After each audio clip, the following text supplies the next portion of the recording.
Justicia en Colinas de Pino, la lucha de un padre por su hijo.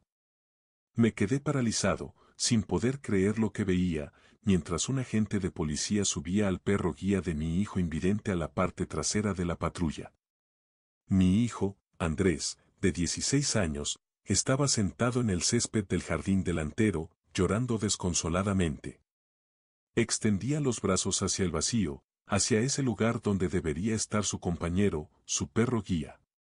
Bruno, su Golden Retriever y fiel amigo, no solo era su apoyo, era sus ojos en el mundo. Sin él, Andrés estaba totalmente vulnerable. Y ahora, por orden de una mujer que jamás vio a mi hijo como un ser humano, sino como un estorbo para su vecindario perfecto, se llevaban a Bruno como si fuera un problema más que eliminar. Silvia Morel, presidenta de nuestra asociación vecinal, observaba la escena con una expresión de satisfacción que helaba la sangre. Ella estuvo al mando de la Junta durante 2 décadas. Yo había dedicado mi carrera a hacer respetar las leyes federales desde el estrado como juez de un tribunal de distrito. Sin embargo, ahora era testigo de cómo esas mismas leyes eran ignoradas descaradamente frente a mi propia casa. Esto no era simplemente un asunto sobre un perro. Era sobre el universo entero de mi hijo.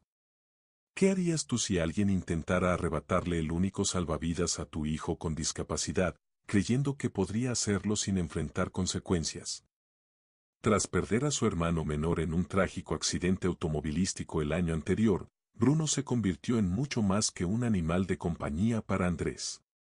Se transformó en su visión, su seguridad y el lazo que lo conectaba nuevamente con un mundo que, de pronto, se volvió oscuro e impenetrable. A los 16 años, Andrés afrontaba una realidad que muchos adultos no tendrían la fortaleza de enfrentar. Como padre viudo, criando solo a un adolescente con discapacidad, mi mayor anhelo era encontrar un entorno tranquilo donde pudiéramos reconstruir nuestras vidas marcadas por la pérdida. Colinas de Pino parecía la elección ideal, calles bordeadas de árboles, excelentes centros educativos, y una comunidad que, según el agente inmobiliario, era un verdadero ejemplo de unidad y buena gestión vecinal. Todo sonaba como justo lo que estábamos buscando para empezar de nuevo. Decidí mantener en secreto mi ocupación durante todo el proceso de compra de la casa. No quería recibir un trato especial por ser el juez Martín Rivas del Tribunal Federal. Solo deseaba que fuéramos vistos como una familia más, empezando de nuevo. Apenas llevábamos 2 semanas viviendo en Colinas de Pino cuando Andrés por fin se sintió lo suficientemente cómodo como para salir a dar un paseo acompañado de Bruno. Aún tengo grabada la imagen de ese momento, los observaba desde el porche, mientras la mano de mi hijo descansaba con delicadeza sobre el arnés de su perro. Sus pasos eran vacilantes al principio, pero poco a poco ganó confianza mientras avanzaban por la acera. En ese instante, creí que por fin habíamos encontrado un lugar donde podríamos comenzar a sanar. No sabía lo equivocado que estaba. 3 días después, un sobre fue empujado por debajo de nuestra puerta. No tenía sello ni remitente. En su interior, una carta escrita en un tono excesivamente formal notificaba una supuesta infracción, presencia de animal no autorizado en la propiedad. Se nos imponía una multa de 750 pesos y se exigía la retirada inmediata del perro. Mis manos comenzaron a temblar. No por miedo, sino por la furia que me envolvió. Era una ira familiar, la misma que había sentido al estar frente a casos de derechos civiles, cuando veía cómo la ley era manipulada para oprimir a los más indefensos. De inmediato solicité una reunión con la junta directiva de la asociación vecinal. Cuando nos sentamos a hablar, llevé conmigo toda la documentación necesaria, la acreditación oficial de Bruno como animal de asistencia, así como los certificados exigidos por la Ley para Personas con Discapacidades. Silvia apenas les echó un vistazo antes de devolverme los papeles, con la misma delicadeza con la que presumía sus uñas impecables. Su situación no lo exime de cumplir nuestros reglamentos, dijo con frialdad. Sus ojos se desviaron brevemente hacia Andrés, que permanecía sentado en silencio junto a mí. Bruno, inmóvil a sus pies, transmitía una serenidad absoluta. Algunos vecinos se sienten incómodos con ciertas condiciones, añadió ella, como si fuera un comentario al pasar. La exposición de todo eso puede resultar perturbadora. Mantuve la calma en mi tono, el mismo que tantas veces había usado en la sala del tribunal. La ley para personas con discapacidades protege expresamente a los animales de servicio. La normativa federal tiene prioridad sobre cualquier reglamento interno de una asociación como esta. Silvia intercambió una mirada rápida con los demás miembros de la Junta. Otros residentes han intentado utilizar esa misma excusa, señor Rivas, replicó. Esta es una comunidad exclusiva. Nuestras normas son lo que conserva la calidad del vecindario. Ese es el juez Rivas, lo corrigió uno de los miembros, en voz baja. El reconocimiento comenzó a reflejarse en sus ojos. Silvia levantó una ceja, altiva. Su cargo no le concede beneficios especiales aquí, espetó. Esto no es su juzgado. Se inclinó hacia adelante, bajando la voz a un susurro cargado de condescendencia. Además, existen comunidades más apropiadas para personas con necesidades particulares. Tal vez Colinas de Pino no sea el lugar indicado para su familia.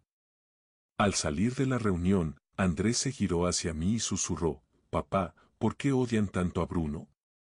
No pude responderle con la verdad.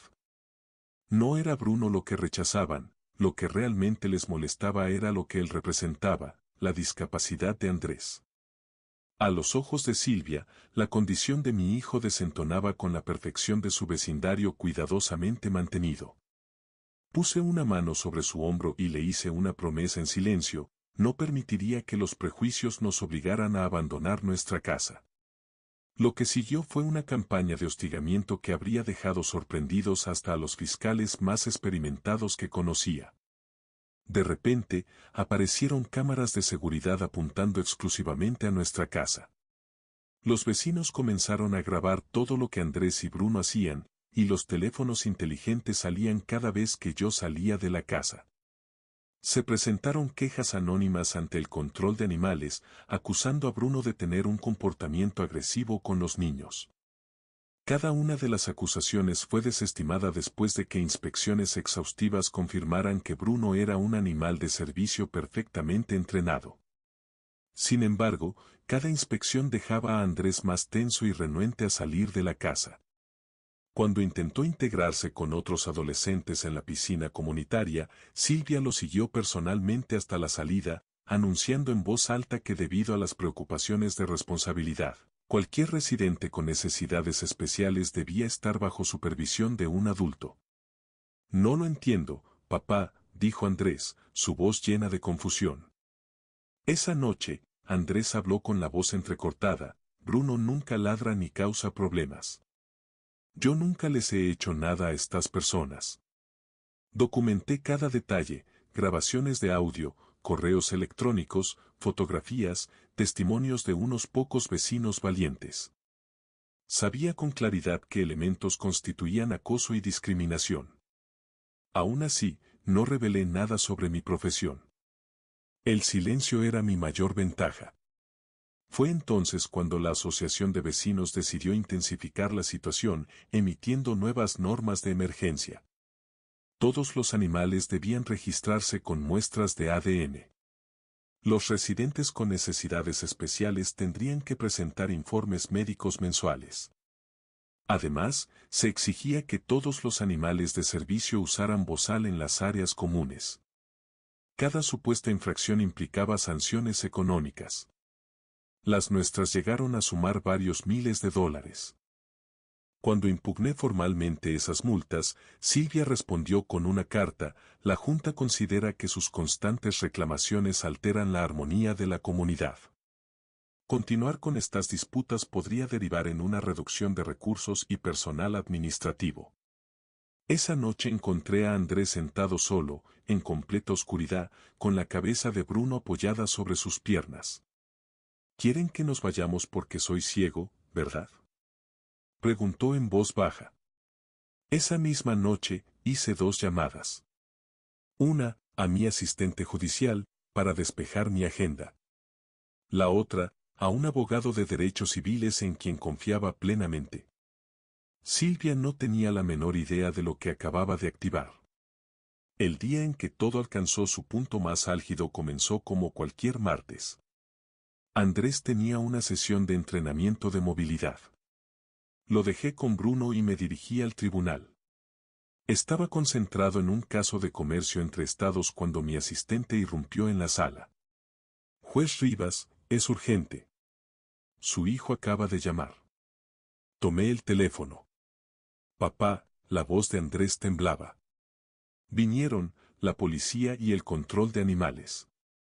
Silvia dice que Bruno atacó a alguien, quieren llevárselo. Podía oír el desorden al fondo, la voz de Silvia, la respiración agitada de mi hijo, los gemidos nerviosos de Bruno. Mantén la calma, le dije. Ponle la correa, muéstrales el chaleco y la identificación. Llego en 15 minutos. Cuando giré hacia nuestra calle, me encontré con una multitud reunida. El oficial Ramírez estaba al lado de su patrulla, cuya puerta trasera permanecía abierta. Bruno ya estaba parcialmente dentro del vehículo. Andrés estaba sentado en el césped, aferrado a su bastón blanco con una mano, mientras con la otra intentaba alcanzar el lugar donde Bruno había estado. La voz de Silvia se alzó con firmeza, el perro se lanzó sobre un niño que estaba pateando. Llevamos meses con preocupaciones. Que el chico sea ciego no significa que debamos comprometer la seguridad de todos.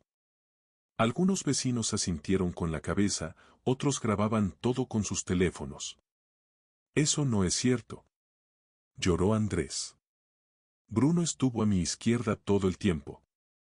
Nunca rompe formación. Silvia lo interrumpió con un tono condescendiente, miren lo alterado que se pone, justo este tipo de inestabilidad es lo que nos preocupa. Me acerqué a ellos con pasos firmes y medidos.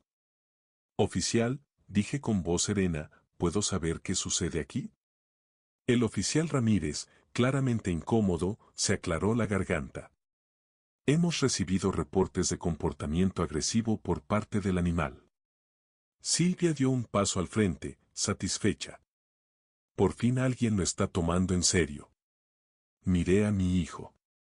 Estaba desesperado, vulnerable, traicionado por un vecindario que alguna vez creí que sería nuestro refugio. Algo dentro de mí se quebró. Silvia soltó una risa sarcástica. Debería haber cumplido con las reglas desde el principio. Hoy es un perro, mañana, quién sabe qué tipo de personas podrían venir. La multitud comenzó a murmurar. El oficial Ramírez examinó las placas de identificación de Bruno y empezó a redactar los documentos. Es parte del procedimiento, dijo mientras Silvia continuaba su discurso con tono aleccionador, si no puedes respetar las normas, ¿o hay que hacerse a un lado y esperar que todos se adapten a ti? Dijo Silvia con desdén. De otro paso, oficial, intervine con firmeza. Antes de proceder, necesito saber qué pruebas sustentan la acusación de que Bruno atacó a alguien. El oficial Ramírez vaciló un momento. No se reportó contacto físico. Silvia entonces empujó hacia adelante a un niño pequeño. Tom lo vio, dijo. El niño, que no tendría más de 6 años, se notaba desconcertado. El perro me miró y, ya, balbuceó. Andrés comenzó a respirar con dificultad, al borde de un ataque de pánico. Bruno se puso inquieto en la patrulla, al no poder colocarse junto a su dueño. Exhalé lentamente. Oficial Ramírez, dije con calma, lo que voy a mostrarle cambiará la dirección de sus acciones en los próximos 30 segundos. Silvia soltó una carcajada irónica. No trates de intimidarlo. No es mi intención. Me quité la chaqueta y saqué mi credencial. Soy el juez Martín Rivas, del Tribunal Federal de Distrito. Ese perro es un animal de servicio acreditado y protegido bajo la ley de estadounidenses con discapacidades. Lo que está ocurriendo aquí constituye una violación a una legislación federal. Un silencio absoluto se apoderó del lugar. Los ojos del oficial Ramírez se abrieron con sorpresa. El rostro de Silvia perdió todo color. He estado registrando cada episodio de acoso, continué. Lo ocurrido hoy será añadido a una investigación federal por violaciones a los derechos civiles. Silvia titubeó. Nunca dijiste que eras juez. Tampoco tú dijiste que estabas discriminando a mi hijo por su discapacidad, y sin embargo, aquí estamos. Me volví hacia los vecinos. Para quienes están grabando, por favor, no se detengan. Este material es una prueba clave. El oficial Ramírez retrocedió, alejándose de Bruno. Le ofrezco una disculpa sincera, juez Rivas. Me engañaron. Lo fuiste, dije con firmeza. Y se pasaron por alto todos los protocolos establecidos. Bruno saltó del asiento trasero de la patrulla directamente hacia Andrés, quien lo abrazó del rostro y rompió en llanto, aliviado de tenerlo de vuelta. Me volví hacia Silvia. Organizaste reuniones sabiendo que yo estaría en audiencia. Fabricaste reportes. Has sido parte de una conducta discriminatoria sistemática. Ella se giró hacia los vecinos. Esto es ridículo. Las normas de la Asociación de Propietarios tienen prioridad. La ley federal tiene mayor jerarquía, la interrumpí. En ese momento, varios vecinos comenzaron a alzar la voz, compartiendo sus propias experiencias. Personas que antes eran aliados de Silvia empezaron a cuestionarla. El oficial Ramírez modificó su informe de inmediato. El celular de Silvia comenzó a sonar sin parar con llamadas urgentes de la junta directiva. Esa misma noche se convocó una reunión extraordinaria. La casa club estaba repleta. Muchos de los residentes que anteriormente nos habían ignorado, ahora exigían un cambio. Uno a uno, compartieron sus testimonios. Cuando llegó el momento de la votación, el resultado fue contundente, por unanimidad, Silvia y los miembros de su junta fueron destituidos. Se eligió un nuevo comité vecinal. Medio año después, el rostro de Colinas de Pino había cambiado por completo. La comunidad florecía gracias a la inclusión y al respeto mutuo. Andrés participaba activamente en programas de concientización y Bruno se había convertido en un símbolo querido por todos. Aquellos vecinos que antes nos evitaban, ahora caminaban junto a nosotros. Mientras tanto, Silvia enfrentaba múltiples demandas legales, se le impuso una capacitación obligatoria sobre derechos civiles y su licencia inmobiliaria fue suspendida. Papá, me dijo Andrés un día, perder la vista me enseñó que no escogemos las pruebas que la vida nos pone, pero sí cómo respondemos a ellas.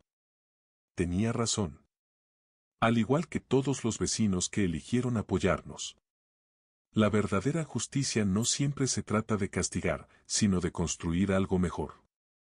Y a veces, ese cambio comienza justo frente a tu propia casa.